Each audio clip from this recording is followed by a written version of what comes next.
اور آگے تو آپ نے پھر مولانا فضل الرحمان صاحب حد ہی کر دی. یہ کلپ ذرا چلائیے گا رضا.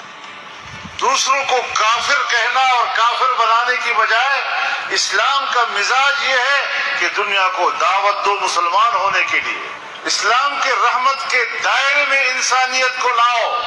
یہ تعلیم ہے اسلام کی. اسی اصول کی بنیاد پر یہی فریضہ ہے ریاست کا کہ وہ ریاست کے ہر شہری کو، ہر باشندے کو ملک کی وفاداری کی طرف بلائے اور ایک قوم بنانے کے لیے اس کو تمام تر حقوق ادا کرے. اللہ کی شان ہے. مولانا فضل الرحمان صاحب کیا بات کر رہے ہیں؟ مولانا صاحب کون دیتے ہیں توہین مذہب کے فتوے اپنے مخالفین کے لیے؟ آپ مولانا فضل الرحمان. آپ کس نے ملین مارچ کے نام پر مذہب کا کارڈ کھل کر استعمال کیا؟ یقیناً آپ نے. مولانا فضل الرحمان صاحب آپ نے. کس نے کہا تھا کہ عمران خان یہودی ہے؟ یہودی ایجنٹ کون کہتا رہا؟ آپ مولانا فضل الرحمان صاحب. آپ کس نے کہا تھا کہ اسلام کے دشمن اقتدار میں ہے؟ یقیناً آپ نے. مولانا فضل الرحمان صاحب آپ نے. کس نے سیاسی تحریک کو مذہبی تحریک کا رنگ دے کر ایک جمہوری حکومت کا خاتمہ کیا تھا؟ آپ کے مرحوم والد گرامی نے. کس نے کنٹینر پر کھڑے ہو کر کہا تھا کہ عقیدہ ختم نبوت کے تحفظ کے لیے نکلے ہیں؟ آپ نے. ریاست تو چاہتی ہے کہ ریاست میں رہنے والے تمام افراد کو قومیت، لسانیت اور مذہبی رنگ سے بالاتر ہو کر اکٹھا کرے. السلام علیکم ورحمۃ اللہ وبرکاتہ. ناظرین، آپ نے آغاز میں مولانا فضل الرحمان صاحب کا ویڈیو کلپ سنا، جس میں وہ امت مسلمہ کو اتحاد اور یکجہتی کا پیغام دیتے نظر آتے ہیں.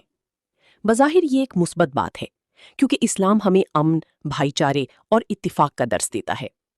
لیکن جب اسی ویڈیو کے بعد اینکر کا رد عمل سامنے آیا تو ایک مختلف پہلو واضح ہوا. اینکر نے نہایت جرأت کے ساتھ سوال اٹھایا کہ کیا وہی لوگ جو آج اتحاد کی بات کرتے ہیں وہی کل سوشل میڈیا پر لوگوں کو اشتعال دلانے والے بیانات نہیں دیتے؟ اور کیا یہ تضاد عوام کو کنفیوژن میں نہیں ڈالتا؟ ہم اس بہادر بہن کو سلام پیش کرتے ہیں جس نے سچ کو سچ کہنے کی ہمت کی اور ایک آئینہ دکھایا تاکہ عوام خود فیصلہ کر سکیں. بعض اوقات انہی کے اپنے حلقوں میں سے ایسے لوگ بھی سامنے آتے ہیں جو حق اور سچ کی بات کرنے کی ہمت رکھتے ہیں.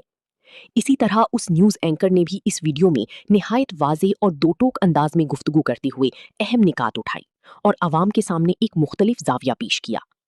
واقعی یہ بات حیران کن تھی کہ مولانا صاحب نے ایک ایسا بیان دیا جس میں انہوں نے کہا کہ کافر کو کافر کہنا سے بہتر ہے کہ اسلام کی مزاج کے مطابق لوگوں کو دعوت دی جائے.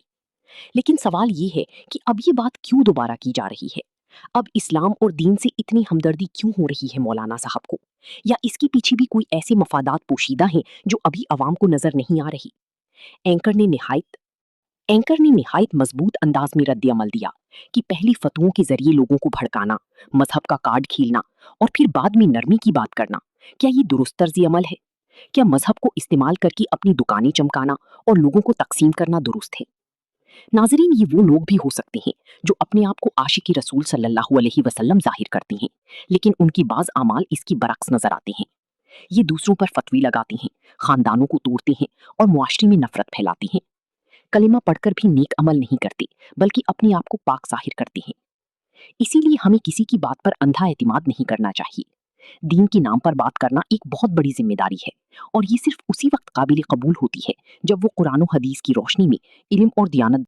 قرآن مجید میں اللہ تعالیٰ فرماتا ہے وَلَا تَلْبِسُوا الْحَقَّ بِالْبَاطِلِ وَتَكْتُمُوا الْحَقَّ وَأَنْتُمْ تَعْلَمُونَ.